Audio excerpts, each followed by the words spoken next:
Hey everybody, this is Sean V. Bradley, president of Dealer Synergy and the creator of the Millionaire Car Salesman Group, and I'm super excited. I've got a very, very special guest, my main man, Jarrod. Jarrod, let everybody know who you are. You don't even, you're like the boss. You know what I mean? Like you only need one word, just Jarrod. You don't even need a last name, brother. You're so like lit right now. I wish. Tell everybody who you are and just a little bit your background before we kind of get into like the curriculum stuff. Welcome to the Millionaire Car Salesman Podcast, the #1 resource for automotive sales professionals, managers, and owners to learn how to make money, accumulate wealth, and to all out ball out in the auto industry. And now your hosts, Sean V. Bradley and L.A. Williams. Yeah, so my name is Jarrod Glandt. I'm the president for Grant Cardone Enterprises. I've been with him for going on my 10th year, so it'll be 10 years in September. So I've been along for the whole ride. So we started, the car business was the only thing that we sold into. You know, social media was not what it is today. I think, you and I were talking about this when you were here. Like we had a personal Facebook page, didn't have a fan page. Instagram didn't exist. Snapchat didn't exist. YouTube and Twitter. I think Grant probably had like 30 videos on YouTube.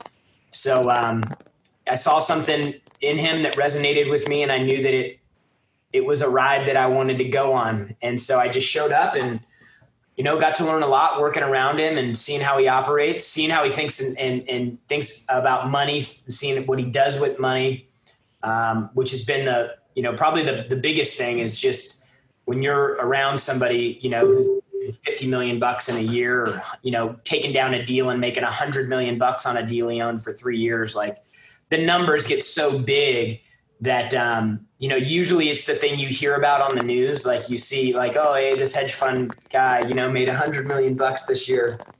And it's a little removed from you. When you see it happening close next to you, it really starts challenging what you think you're capable of. And so that's been really exciting. To be around somebody who continues to grow and continues to reach for the next thing when, in all actuality, he's got enough money for 5 generations. I mean, somebody have to come in and really screw things up to destroy the wealth that he's created. So, it's just been a real honor to have the opportunity to work here and help a ton of people in the auto business with our training platforms and products, and then help the brand expand outside of the vertical. And we've got tens of thousands of customers all around the world. And 10X has really become a movement. So it's been pretty remarkable to be a part of it. It is surreal to watch. And I gotta assume that being on the inside of it, it's a different perspective, obviously. You know what I mean? It's a whole different paradigm that you look at it. But for the rest of us that are watching this, what blew me away was when we were at that Lightspeed Summit, and I didn't know it was 8 years. That was what it was? You had 3 employees, and in 8 years, you jumped to how many? We have 185 now. Jesus. That's just mind blowing to be able to do. So before we get into like how everybody asks, like, how did you guys do it? I had just some personal questions from you. Yeah. Like to be the president of Cardone's companies, you got to be a badass dude. You're young. How old are you? 36. So do you feel that you're on pace for a 36-year-old, like a high level 36-year-old? Or do you feel like, that you're not as far as you wanted to because of the whole being 10X, Well, I mean, the numbers, if you look at the numbers for what people that are 36 years old should be making, then, obviously I'm at the very high end of the chart. But that's how people get in trouble is they look and compare themselves to what's going on around them rather than understanding what they're capable of and what their potential is. And in that respect, I feel like I'm just getting started, and there's still a ton of runway. I mean, I'm 36 years old. I still got a lot of life left in me. So, I'm really excited to see where things go and just keep challenging myself. And, it's one of the things that, anybody at any point of their life should have the ability to do is to continue to reach for the next level and push themselves. And I think that when you don't have that, that's when people get kind of stuck. And if you feel like you're stuck, or if you feel like you're in a rut, or if your income isn't changing, if you don't feel like you have purpose and motivation, the chances are you're not focused on winning. You're not focused on doing more. You're not focused on making more. And you have no awareness on that every single day. And so you show up and you're like, I don't even know what I'm doing. Like, one of the most powerful things that I ever did was because when I first started working here, obviously, it takes time to build a 7-figure income. It just doesn't happen, particularly when the company was just getting out of the gate. So, for me, it was 6 months of hard work, cold calling car dealers. Like, there were no leads. Grant Cardone was not Grant Cardone, and car dealers, most of them didn't want to talk to somebody that was trying to sell them training. They were trying to sell something. So it's like, it's not an easy call to make in the first place. And, when you have that much rejection, when you're making 250 calls a day and you're getting cussed out left and right, like, you've got to find a bigger reason or a bigger purpose to show up and do what you're doing every day. And so for me, what I did was I started thinking about, writing down my goals. It's so cliche and it's the silliest thing to say, but it's the one thing that made all the difference in the world to me. And so many people bail out on this and they don't do it. But really getting down to a point where you have goals every day. Like, you're writing goals down every day, and the targets that you have on a daily basis in order to reach your goals. And so for me, I struggled for a really long time. Even when I came to work for Grant, like, I didn't really know what I wanted to do. And I think a lot of people end up in a trap where they're like, I don't know what I want to do. And then they just kind of stay put and they don't really move. And so for me, what was easier to do, and what I think is easy for most people to do, is to figure out what you want. Like, rather than figuring out the mechanics of how you're going to get it, like, get to a point where you're like, this is what I want. And for me, that was always, fast forward to 60 and you're 60 years old. What do you want your ideal life to look like? Like, if everything were perfect for you, what would it look like? And come up with that, because that's exciting and that's real and that's like, it's something that you can actually make sense of, like the things that you would like to have. Because when the why gets strong enough, the how-to starts revealing itself. Like, when you know what you're doing, like, opportunities start coming up. When you're committed to something, your creativity goes through the roof. We say, you can't, if you're not committed, you'll have no creativity. And wherever there's lack of creativity, there's lack of commitment. Digress, Jarrod, I'm going to jump in because you're hitting crazy nuggets here. So I would agree with you. Covey says from the 7 habits, the second habit is begin with end result in mind. Also, I believe full-heartedly that if you can visualize something, you have a higher probability of it materializing. I'm sure you've heard of, like, Rhonda Byrne's The Secret, the Laws of Attraction. When you say, begin with the goal, is it just mentally, or are you talking about also creating, like, vision boards? Being able dude, you got it. It has to be real to you. I said it earlier, like, it needs to be real. So most people that write their goals, like, I'd say 99% of people don't even write their goals down every day. Okay. They rarely write them down. I mean, there's probably 99% of people don't have goals at all. And then the remaining 1% writes their goals once a year. Like, it's the most powerful thing you can do in life. And what happens is the people that are writing their goals down occasionally aren't even doing it the right way. And let me tell you what I mean. For a goal to be real, it can't be fantasy pie in the sky. Like I'll be doing a meeting for somebody, a sales meeting. And I'll say, are you guys goal focused? Oh yeah. We have goals. What are some big juicy goals that you have? And they're like, I want to make a lot of money. And I'm like, how much? And they don't even have an answer. They're like, I want to make a lot. How much? I want to make $1 million. I'm like, well, what are you going to do with that? Like, what is $1 million going to get you? You want $1 million in the bank, or do you want to make 80 grand a month? Like what is, like, how closely connected are you to that thing that you want? And it's the ability to get crystal clear on what it is that you want So if it's 60 years old, I need to be making $3 million a year in passive income so that I can have, 3 months of the year here, and this is how much it's going to cost. And I want to have this car there, or that car there. And I want to be able to spend this much on restaurants and trips and vacations and charities and blah, blah, blahs and all that stuff. My kids are going to be in college by the way. So I'm going to need 50 grand a year per kid for that. And then this city, I'm going to want like literally break everything down. And it's actually really fun and exciting to think about this ideal life, man. Like if everything were perfect. Most people are depressed in life because they hate their job and they don't even know what they're doing. That's why they're depressed, because the work that they're doing has no meaning. You can hate your job and have meaningful work. You can hate your job and have a tremendous amount of purpose when you show up every day. If you're showing up for the goal. And most people never do this. So for me, 60 years old, I need to have this much. It's got to be passive income because I don't want to be working. Right. And I need to have this much money for housing, this much money for trips, this much money for vacations and charities, blah, blah, blah. And like literally pencil the whole thing out. And then you may find out that 300 grand a month passive isn't enough. Right. You're like, oh, I need to crank that up to 425. Or maybe you find out, you're like, shit, man, all the stuff that I want in my dream life is going to cost me 80 grand a month. Dude, if I could get to 150, I could cover it. I could continue to reinvest. And then you start getting into like the reality of your target. And then once you figure out the ideal life, everything you want, and I'm not talking about like, oh, I want to be worth $10 billion. Like, okay, that's cool.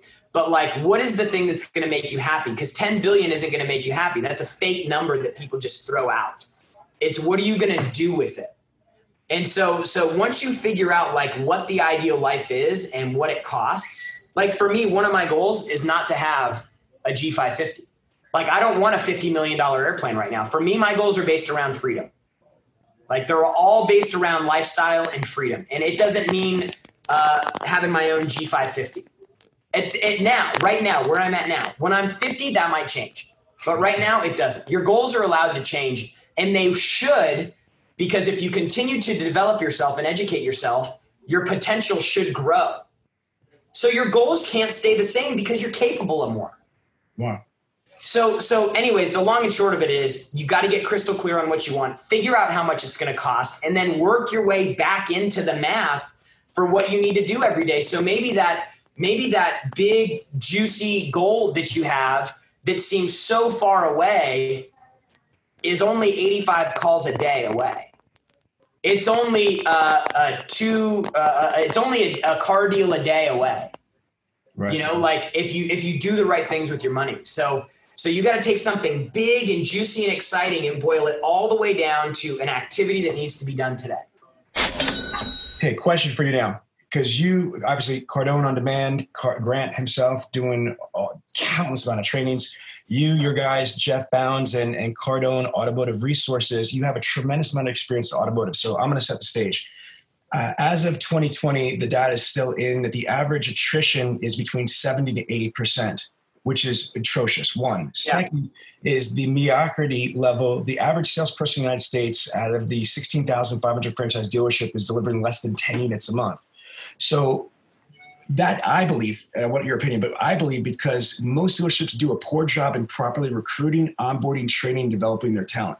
So if you have people that are listening to this podcast right now that are sales professionals, whether they're Greenpeace or they're veterans, whatever, but they're in a situation where they're in a dealership that doesn't provide all this umbilical cord training and what have you, but you have an opportunity to do what you can do, what advice do you have for somebody that has no structure, no support from their dealerships that they can turn around and just start making some changes in their life and maximizing the automotive sales industry? I can't tell you how many people that had zero skill, no training, hardly any experience that could crush it. And let me tell you why. Because their why was massive. My mom's got cancer and I've got to do something. Ooh. And it creates this urgency. Like you don't need to be a well-trained person if you have the right purpose. Oof. So like to to just take a step back, because yes, I agree with all the things you just said, but I think that dealerships, the management, not even ownership, like management, they don't take enough time to help people identify what the driving force behind the work that they're doing is. That way, if they connect with the thing that is most important to that person, then the car dealership becomes a way for them to get what they want.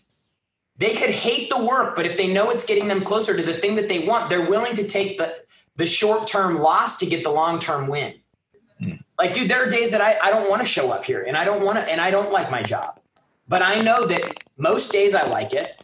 And at the end of everything, I'm making a brick of money and I'm getting closer to my goals every day. And I'm learning a lot, which is a goal of mine. Like, so I know that, like, even when I'm not feeling it, it can get me closer to the thing that I want. And that thing is worth doing something I don't want to do. Okay. So no, I got, that's a huge nugget, being able to have that purpose. And that goes back to what you said before about beginning with the end result in mind. What is your mission, vision, what have you? And if they align, if your purpose aligns with what the goals are, you have a higher probability of actually making it happen.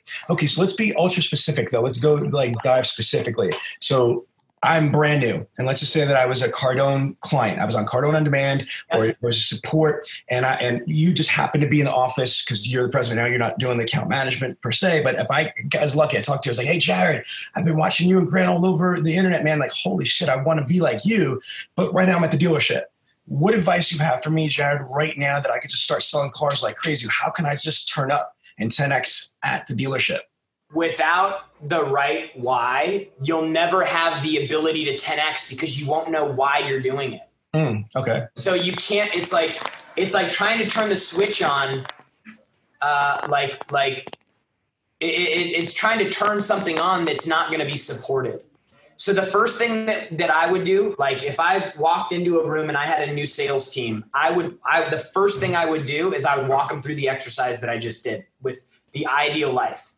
And figuring out, dude, and like, let's talk about reality. Let's not talk about fantasy. Because when people start making up like a goal in a dream life, it can be ridiculous. Like I've come across some morons in my life that really think that the only way for them to get what they want is to be a billionaire. Like it's not the case. Right. Like then you come across some people that are like, hey, dude, I need to be worth $1 billion. And here's exactly why. And they say it with confidence and conviction and clarity and certainty. And it's not just some astronomical number that they throw out. Once you get that thing that is exciting for somebody, then you have to work into activity, like activity, approach, and attitude. Those three things, before any tactics are in place, those three things are the most important things in sales. That's strong. You have to have a great attitude. You have to have the right approach. Let's go to that. You have to take a ton of action. Attitude. I believe that mindset is extremely powerful. You've got mindset, you got skill set. In your opinion, would you say which is the most important? They're different. Do you think having the proper mindset versus the actual skill set, what would you say is the importance? You know, again, we talk about the immigrant hustle. We talk about guys like Mike Bonnet. Like these mechanically, they're not the best salespeople, but they have this thing inside of them that pushes them. For Mike Bonnet, it's a game. Like that, if you can get past like I had a guy that worked for me that was Jordanian and he was sending money back to his family, and this guy could barely speak English. He was unpolished, but the guy had so much tenacity and so much desire because his purpose was big. He had to take care of his family that was in another country and he wanted to get them out. So you can't, like, that is something that will overcome any deficiencies of skill. Now, the game piece that Mike Bonnet, who's one of our sales guys, the game thing that he gets into, that is like the ultimate level of salesmanship, because the attachment to winning is different. The attachment to losses is different. The enjoyment of the actual activity is different. Like everything's totally different. So I believe that the mindset piece, it shouldn't be the only thing that people rely on, because Mike Bonnett's a super freak. And the dude that was working for me that was from Jordan had a very crazy family situation. So, you know, if you're sitting at home right now and you're like, well, I'm not a super freak and I don't have any crazy family situations. I've never been in jail before. I'm not hooked on drugs. I'm not an alcoholic. Like, I don't have some crazy sob story. I wasn't homeless. Like, if you're sitting back and you're thinking through, like, I don't have any of this stuff, then you need to get focused on your goals, because that will drive you, that will build a fire that burns hot. And then you need to focus on your skill and tactics. Let's talk about that training. In the automotive industry, it just blows my mind that, you know, your job description is optional. I just was at a dealership, a Kia dealership, and they had a performance bonus for retro money that I think the number is like 150. If they hit 150, whatever, you know, units, they get $100,000. However, if they missed it by one, there's no, you can't plead to the manufacturer. You lose a whole 100 stacks because of one mistake. But yet, you know, dealers do not force accountability for training. And I don't get that. I don't believe that you should practice real customers. So it's a dumb question. It's a layup, but it's important that intelligent people and corporations like yours share this to the world. Why is training important? Why is repetition, practice? Training is important because it reduces your reliance on any one salesperson. And let me tell you what I mean. The reason that dealers don't keep their people accountable, the reason that managers don't keep their people accountable in a high turnover industry, is because they're afraid to lose people. Now, if I have confidence and faith in my training protocols and I know that I can bring somebody in, onboard them, and get them performing fast, then I have no attachment to people. Therefore, I don't have to tolerate a team. I'm on a call. Let's calm down. Yeah, thank you. If I'm not as reliant on that person, then I can force like military accountability on people. And if people want to quit, they can quit. Because in an environment like the Patriots or the Eagles or the Chiefs or the 49ers, where you have an elite performing team, there is no tolerance for average, and there is no lack of accountability.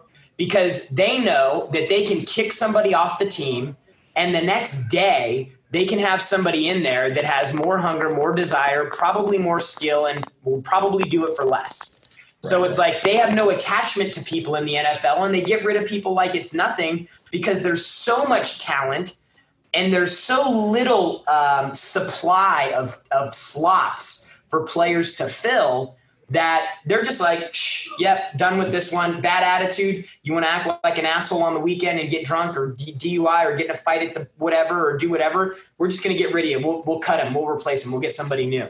Like, they just move people around like nothing, because they know we've got a system. We know we've got a team that works. And if you're fortunate to be a part of this organization. And if the companies that I see that perform really high, at high levels, are the ones who have crazy teams. Their teams perform. There's a lot of training. There's focus on the team, not just like when I say, hey, we cut people, I don't mean like we don't care about people. We care a lot about people, but we have no tolerance for people that can't fit into the way we do business. And we know that we have a great training process. So if we have to hire somebody new, we can onboard them quick. So actually, the lack of accountability can be solved by a good training process, because it allows you to have a backstop and not be so reliant on so few. Strong. What would you say are the most important skills? So let's say I'm in, I have my why. I got the passion. I've got a justification. I've got a reason that's got a fire in my soul. I got that. I got the mindset. I'm not going to get into the huddles. I'm going to ignore the bullshit. I'm going to be proactive. What would you say are the most important skill sets in 2020 and beyond to be an entrepreneur, is what you are as a car salesman? Okay, talk to me. Because podcast, you can see that. Like literally, this device right here can connect you with money. Jarrod holds up his phone. Like if you want to make money, this device right here can connect you with all the money in the world. Mm. The problem is most people never even make the call.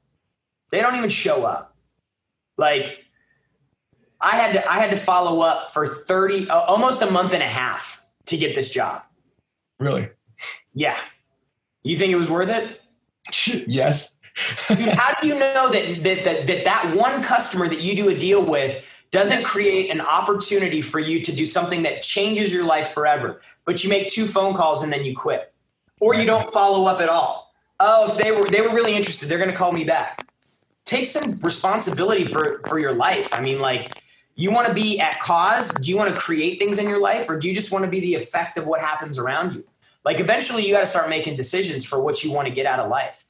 If you want to live the life on your terms, if you want to get the things you want to have, then you need to start taking action, and you need to start being the cause and the reason for things happening in your life, and not just a bystander for things that are going on around you. And a lot of people get by in life without having intention. They get into a situation, it becomes comfortable. They don't want to change anything.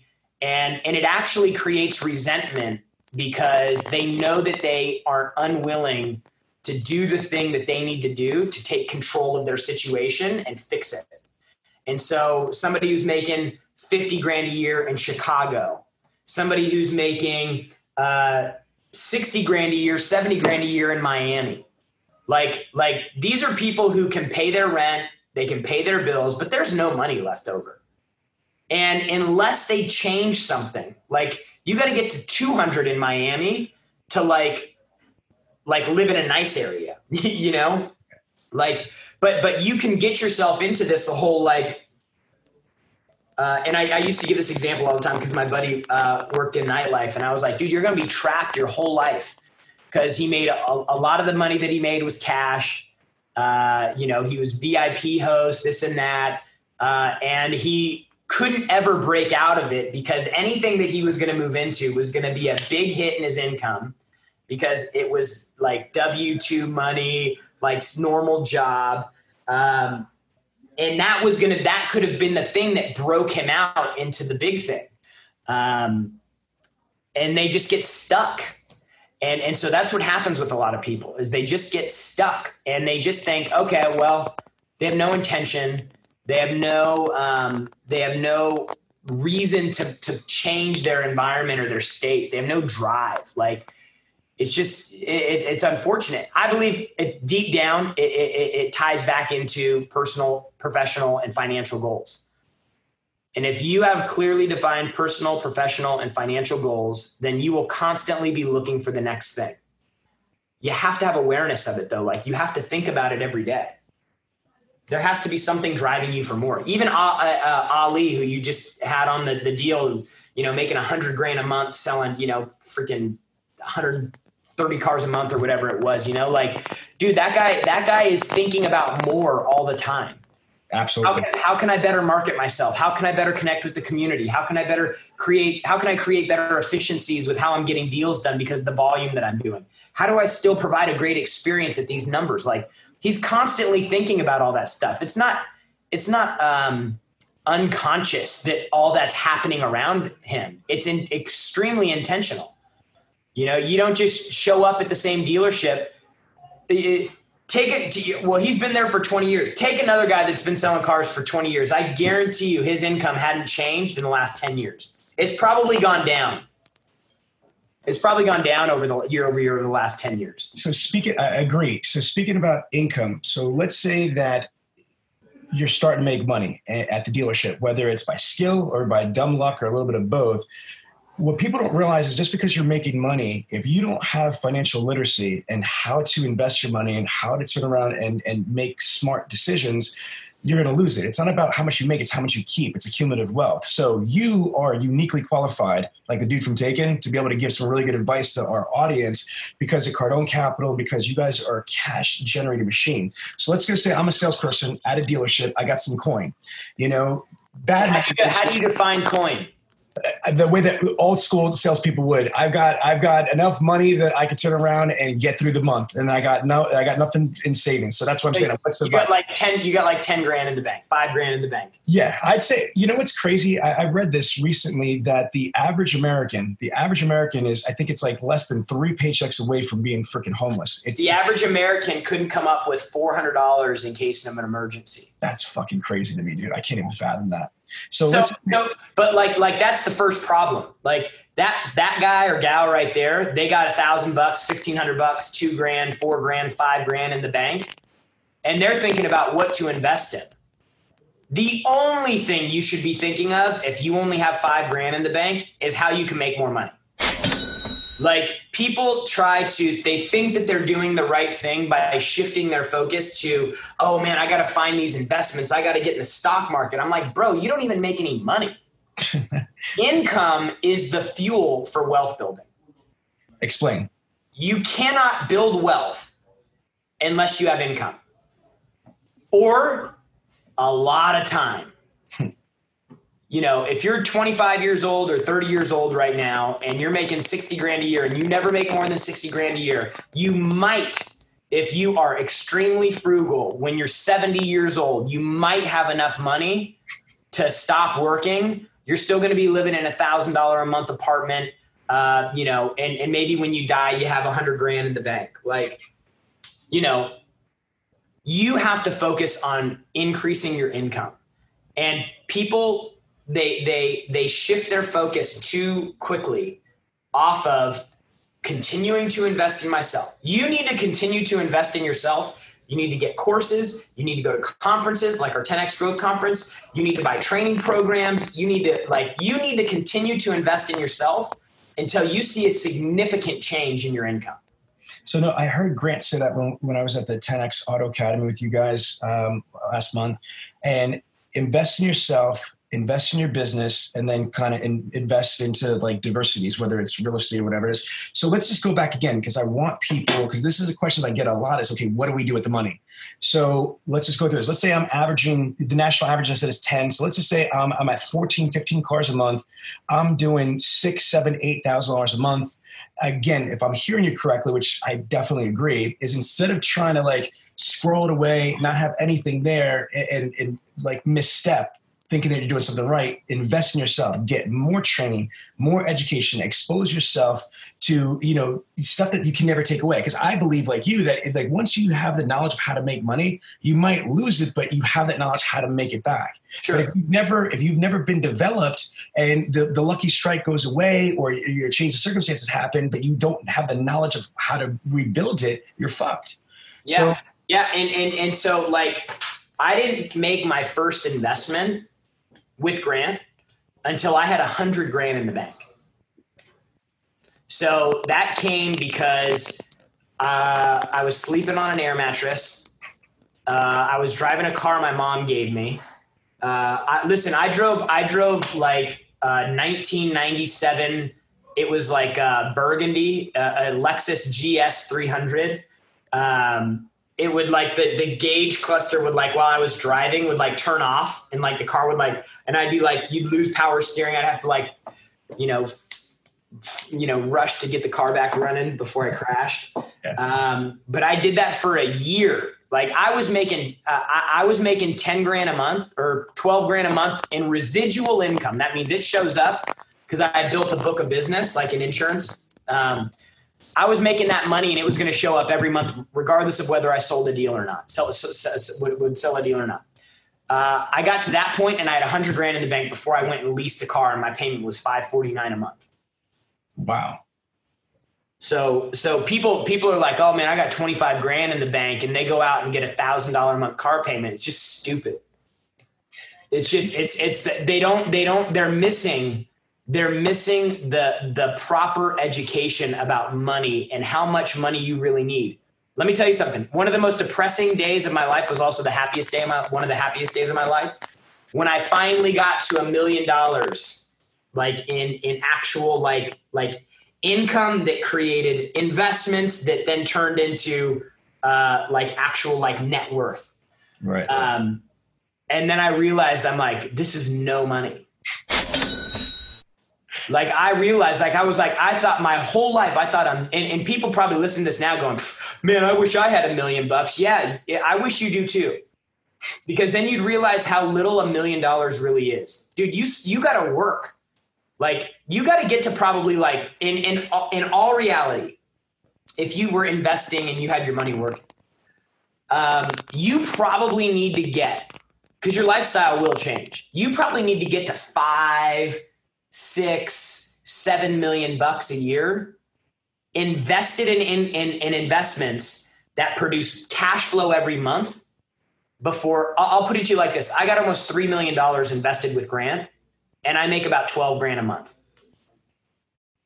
$3 million for 12 grand a month. Like I can't live on 12 grand a month in Miami. Like I can't quit my job right now. Yeah. So it's like now over time that'll compound and work. And 15 years from now, that 3 million is probably going to be 12 million. Right. But so that's working. But like, I can't quit working now.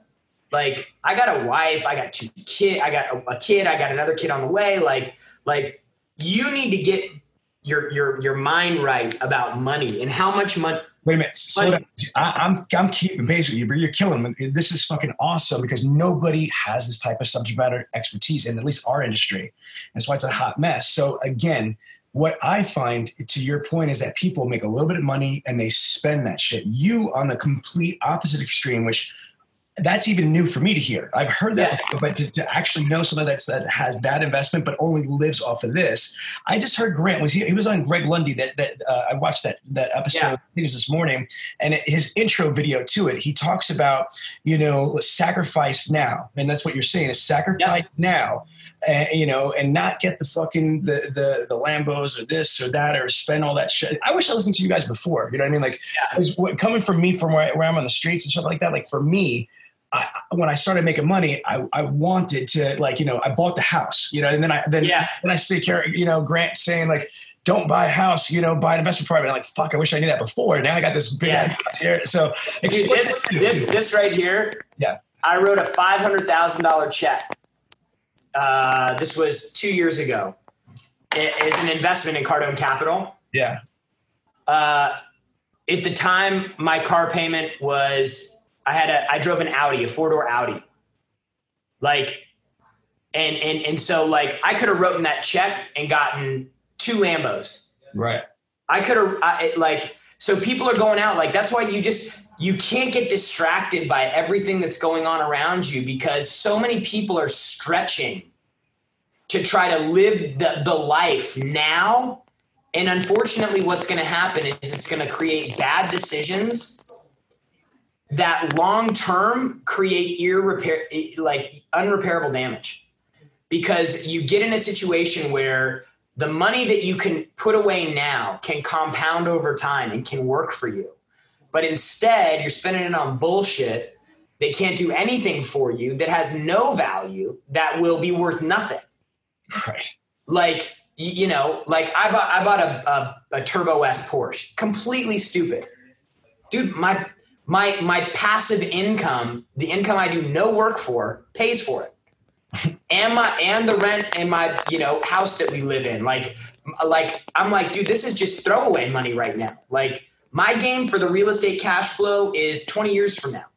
20 years from now, I'll probably be making 30 or 40 grand a month passive from my investments. If I don't make any more money, if I don't add any more fuel, like if I don't continue to make those investments, just what I have now over, but in 20 years, I'll be in a situation where I don't have to work if I don't need to. Right. My goal is to get to that position a lot quicker. So again, how long did it take you to get to this financial literacy? Because I'm assuming you first started working with Grant, did you have these type of knowledge or skills, or is this? Check this out. No, he told me, dude. He's like, dude, you need to get that money, that 100 grand you got. Because I remember I was so proud. I was like, man, I got 100 grand saved up. He's like, dude, you need to get rid of that money right now. Like, what do you mean? I just reached a milestone that I thought like 100 grand in the bank. I'm like, bro, like that's a grip of money. Like, and then he's like, you need to get rid of it and you need to make it work. Otherwise you're going to spend it. And he said, this was before Cardone Capital. Like, this was the only people that invested with him were his brother, his sister, and his mother-in-law. and his wife, and he goes, hey, I'll let you put it with me. Put it with me, and you'll get a check every month. And, over time, it's going to multiply, and it'll be the greatest decision you ever make in your life. So when I wrote that check for $100,000, it was like, wow, like it was crazy. The feeling of that, because it was a big move right there. Because again, at the time I was making, $12,000 a month. It was residual, but I was, and I was like, whoa, I just wrote a check away for all my money. And then what that did is I'm like, I got to go make more money. And I went back and I started grinding, and I wanted to make more money. So then I got up to, and this is real estate, right? The only thing that I put my money in is real estate, because it pays me every month and it appreciates, and I get tax benefits from it. Okay. That's the benefit of Cardone Capital, is you get all of those things. So then I'm busting ass. And then next thing you know, I got, another $100,000 saved up. And I'm like, hey, I got another $100,000. And he's like, well, I got a deal getting ready to close, but hey, I forgot to let you know, last week, that first deal that we bought a year ago, dude, I stole it, right? The market has improved over the last year. So I went back to the bank because we raised rents. Now the value of the property, instead of being worth, and I'm just going to make numbers up, instead of being worth 30 million, now it's worth 40 million a year later. And he goes, I refinanced it. I pulled my equity out of the deal. So here's a $75,000 check. I put $100,000 into the deal. He said, here's $75,000 back. By the way, you're still going to get that same check you were getting before every month.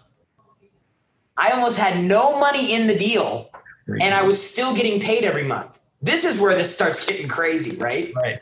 So then I put that 75 in with another 100 into the second deal. 9 months later, the second deal did the same thing. Because this was in 2011, maybe 2010, 2011. So, we're coming out of 2008, and it's, everything is just like, and so it starts kind of coming up like this. So I got in 4 deals because he's like, dude, you got an opportunity right now. The timing is perfect. Make as much money as you possibly can and throw it all in this real estate. So we've had deals, like I've got one deal, that second deal that I'm in with him, he's refinanced it twice. The deal has paid me $300K. And I still get the check every month. So like last year I got almost $700,000 because we sold the deal at 1031. So we got profit that we pulled from the deal. I got to put 400,000 of that into another deal and paid 0 tax on it.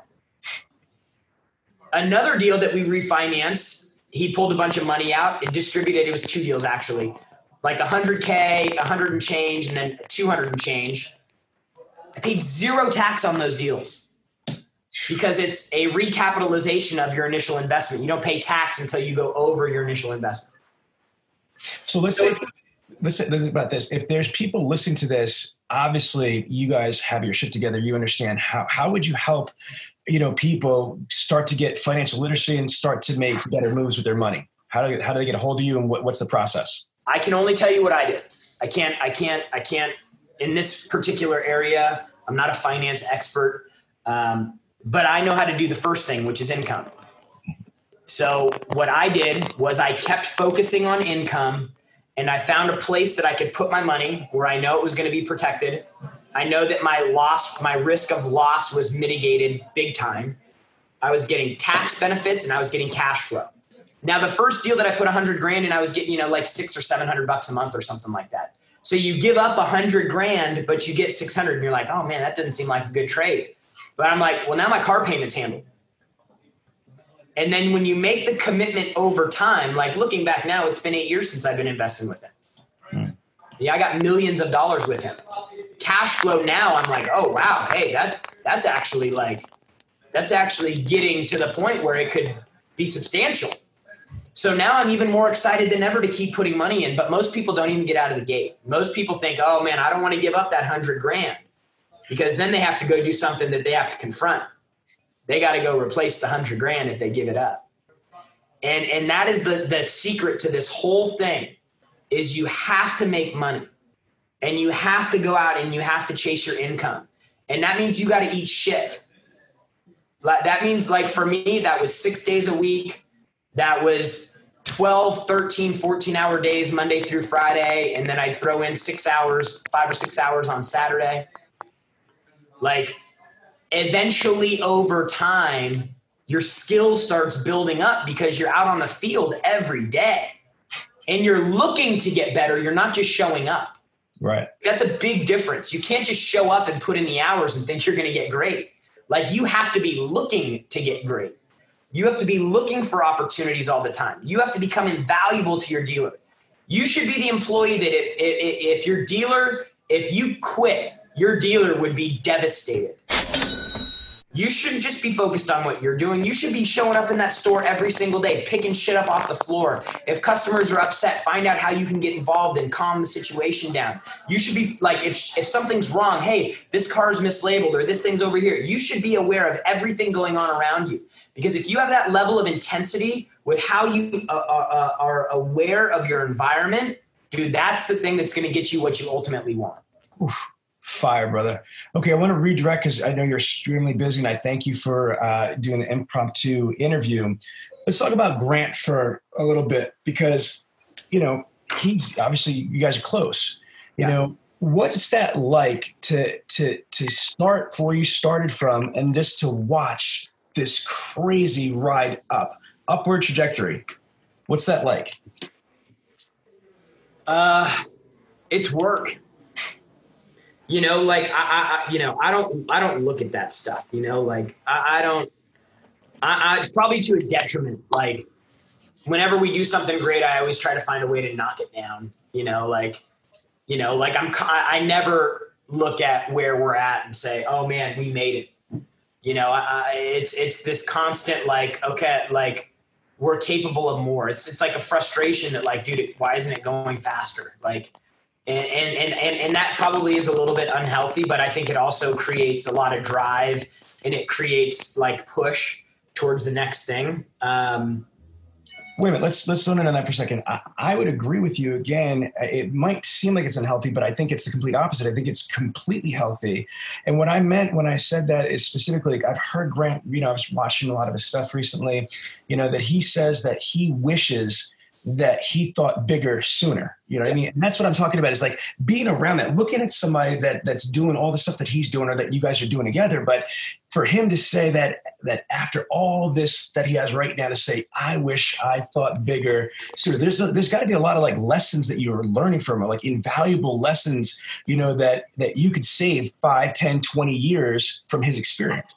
Yeah. I mean, that goes back to what I was talking about in the beginning, like being around somebody that makes that kind of money, the types of moves that they have to make, and the types of things that they try, and the way that they think about their money, and the way that they view their money, and the way that they look and invest. Like, you know, I'm around for a lot of that. So, you know, dude, it's priceless. It's probably, you know, it's easily worth double my income here. Like, because it's like you said, you know, I could go out, and I know for sure, without a doubt, I could start a 7-figure business tomorrow. I mean, I wouldn't be 7 figures tomorrow, but I know that if I had to go out and start my own deal and do something else outside of this space, I know that I could grow and build a multiple 7-figure business, because I understand the fundamentals of business. I understand sales. I understand marketing. I understand people. I understand operations. I understand scaling things. And then when you stack in the ability to think bigger, that's when magic happens. But, you know, you also have to think with, like, and I know a little bit more about Grant's story. So, like, when you're a highly capable person, you have the skill. Right. Like, when he was just doing workshops in automotive, you know, 20 years ago, he had the skill. Like, he could call, he had swag, like, he had everything. I think that's the thing he regrets the most, is because he's like, man, I literally had the tools in the toolbox.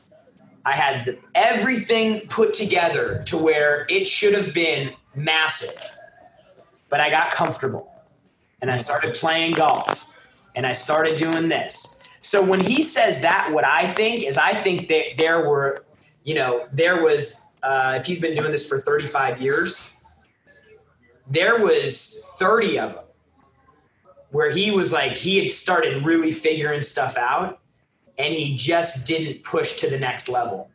And I think that's what he means by, man, I wish I was thinking bigger sooner. And so you've got to think big, but especially when you have the ability, because those are the people that change the world. Somebody just posted something the other day. And I'm going to be really crude about this, because I think it was said a little bit more scientifically, but it's basically like smart, talented people have low self-confidence in their ability to do things, and idiots have massive amounts of confidence. It was like there's some paradigm. It's I'm trying to remember who posted it. Somebody posted something and it was like, there's an actual like scientific theory about this, that people who are capable and able have less confidence in their ability to do something great than people that are inferior in terms of like intellect. That's crazy. It's unreal. It's counterintuitive, but it makes sense though. Totally, because they don't think with anything else, that they're not thinking with boundaries or barriers, or like some of the best sales guys we have in here, they're not intelligent people. Like, and by that I mean like they didn't go to college, they're not academics, and some of them like some of them, dude, they don't even understand how badly they're getting rejected. Like, like so it's like the ability to just show up and just slam your head against the wall until a hole gets made. Like those are the people that do like crazy things. And that's why you see people, you're like, man, that person built $1 billion company. Like they're not, I mean, sure, they seem smart, but like they're not that much smarter than you. Right. or people watching this are like, man, how did Jarrod get that gig with Grant? He's making, 7 figures and blah, blah, blah. Like, I'm more talented than he is, or I'm just as talented as he is. You are. But if you don't do shit about it, you ain't never going to have nothing. And most people, like, dude, I had to take, when I went from sales manager to VP of sales, I had to take $150,000 pay cut. What? Yeah. Yeah. I had to go from 400K down to 250. And my whole compensation plan changed. Dude, how many people are going to walk away from 400 grand? Right. How many people are going to take $150,000 haircut? Not that many. Dude. So it's like, you have to understand all the things that are happening. It was a gamble for me. It was a risk. Well, and it paid out massively. I was going to say, and you're still in the upper trajectory. You know what I mean? Yeah. You're young. Yeah. Okay. So this was massively valuable. So many great nuggets. I just want to recap it. I want you to kind of just recap, from the conversation we had. Again, core audience for me and for us is car dealerships that are listening to this. Again, Cardone on Demand, Cardone Automotive Resources, phenomenal. 10X, phenomenal.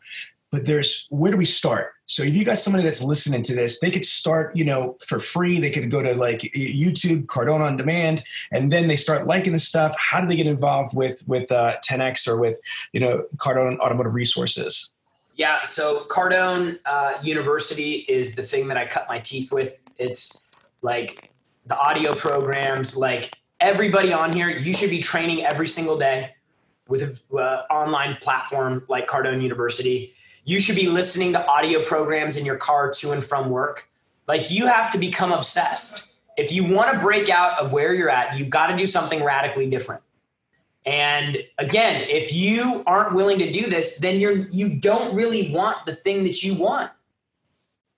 Like you don't, if you're like, man, I'd love to make 150 grand a year. And I said, dude, write your goals down every day. Watch 3 segments at Cardone University in the morning. Watch 3 segments at night. role play and drill for 20 minutes every day, and listen to audio programs of Grant, Rules of Success, 10X Rule, back and forth in your car on the way to work. And you'll make 150 grand a year. You know how many people will bail out after 2 weeks? Absolutely. Yes. I know exactly. Because I go through this. We all do it. So I mean, it's like, it's literally, you can practically guarantee that it would happen and people still don't do it. And not only will they not do it, they'll make all the excuses in the world why they didn't do it. Oh yeah, 100%. Or why it's not possible or whatever. Okay, so then as we start to close out, I want to give you the opportunity to kind of just like close out. I mean, like take all your experience, since like before Grant, during Grant, right now, and what advice people that are listening to this, they're looking for motivation, looking for information. They're looking for little nuggets. They're looking for blueprints. They're looking for how to do shit. So what do you want to leave everybody with? Just a synopsis of all your wisdom. You got to get information, and you have to get around people that, like, if you show up in the dealership every day and everybody's negative and they talk shit, they don't train, they don't educate, they talk down on you for doing that, you literally have to either find a way to block everything out, be a complete isolated island, or go work someplace else. Like, you need to get around people that are supportive of this and that think like this. That's why, like, coming to the 10X Growth Conference is like, it's such an amazing thing, because everybody there is going to be 12,000 people there. Every single person there wants to make more money. They want to have a bigger impact. They want to do more than they're doing right now. Dude, you can't replace that. And then on top of that, you're going to hear great information, great stories, great strategies, great content. So it's like, you have to fill yourself up with that, because that is the thing. It may not be this one event, but you may hear one thing that 3 weeks from now, you're like, wow. Like, you never know. It's like the bamboo thing, the Chinese bamboo tree. Was it the 5 years that it grew underground, or the 2 weeks that it shot up to 80 feet? Like, when did it grow? Right. And so for a lot of people, they can't get past that early point in the success journey where you're doing a lot of work and you're seeing very little return, because they're impatient and they don't have the ability to have that delayed gratification. And there's enough successful people around you that are telling you this. I'm telling you, it's the truth. You have to be willing to, like, go all in, burn the ships for probably 2 years, maybe 3, where you're all in personal development. You're all in awareness at work, trying to get better on every deal. Like, literally obsession is probably the best word for it. But it speeds up the process, because most people run out of time. Most people get to the point. I had a guy in here that was 52 years old. He's part of our license program now. He's like, dude, I thought I was making 180 grand a year, and I thought I was making all the money in the world. And then this happened, and then that happened. I lost my job, and then this happened, and foreclosed the home. And the next thing you know, he's like, I'm supporting my parents, my family, and I'm broke. And my entire life, I was operating with the wrong information. And now I'm in a position where, out of panic and fear, I have to make a move and do something. That's serious, man. That's serious. Jarrod, listen, man, I got to thank you. Like, this whole freestyle off the top is just so valuable, because, as you know, it's not just our industry, but across the United States, there's a lot of financial illiteracy. What do you recommend for them specifically on the financial side to get more information on Cardone Capital or those type of things? Most people don't need to start at Cardone Capital. Most people need to start with programs. Most people need to start with our Money and Finance Masterclass. Okay. If you go to grantcardone.com, we've got a whole thing for people, for training programs around money. The stuff's super affordable. Buy all of them if you can.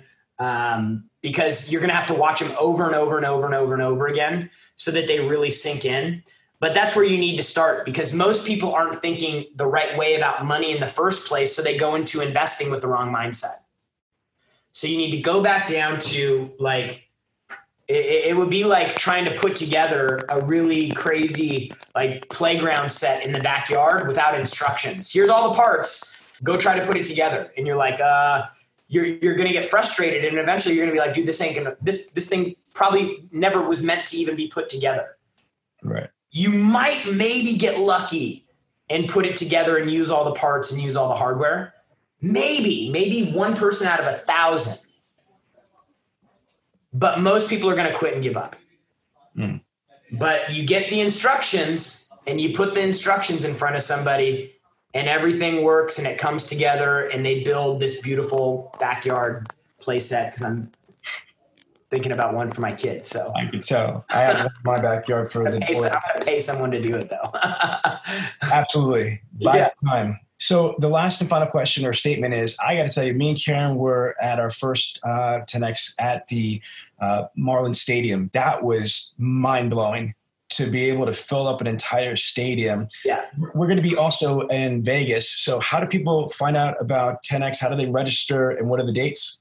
We've got, I think we're down to probably like 30 seats left out of 12,000. They're all VIP seats. You can go to 10xgrowthconference.com. Kevin Hart's going to be there. Magic Johnson's speaking. Scooter Braun, who's Taylor Swift and Justin Bieber's manager, is going to be there. Brad Parscale, who's Trump's campaign manager, is going to speak. He's actually a digital marketing guy. A lot of people don't know that. Some crazy lineup of speakers. Rick Ross is going to perform. Snoop's going to perform. Usher's going to be there. So we got a pretty crazy lineup. So 10xgrowthcon.com. And then you can either buy the stream there or you can get access to a VIP seat. Jarrod, thank you so much for taking the time, and I look forward to seeing you in Vegas for 10X. My man, appreciate you. Ladies and gentlemen, if you like it, you love it, you want more of it, then don't wait for the next money show. Just go to bradleyondemand.com and take your career to the next level.